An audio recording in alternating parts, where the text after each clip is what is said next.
కటిక దరిద్రం అనుభవించారు ఒకప్పుడు. ఎంత కటిక దరిద్రం అంటే అమ్మవారి పూజ చేశాక నైవేద్యం పెట్టడానికి ఇంట్లో అటుకులు కాదు, అటుకు కూడా లేదు, ఏమీ లేవు.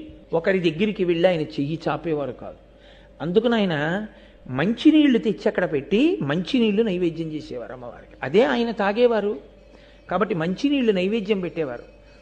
కటిక దరిద్రంతో బాధపడుతూ పక్క ఇంటి వారికి కూడా చెప్పకుండా, ఇల్లాలు కూడా అటువంటి తల్లి, ఆయన 27 పర్యాయములు లలితా సహస్రనామ స్తోత్రంతో అమ్మవారిని పూజ చేసి కటిక దరిద్రంలో 27 పర్యాయములు మంచినీటిని లలితా అమ్మవారికి నైవేద్యం చేశారు. చేసి ఆయన ఇంకొకసారి లలితా సహస్రం చదవడానికి ఓపిక లేదు, అప్పటికే అన్నం తిని చాలా రోజులు అయిపోయింది.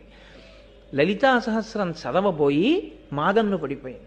స్పృహ తప్పిపోతూ ఇంకా నోటి వెంట పలుకు పలకలేక, అప్పుడు కూడా గురువుగారి మాట మీదే నమ్మకం, గురువుగారు నాకు ఈ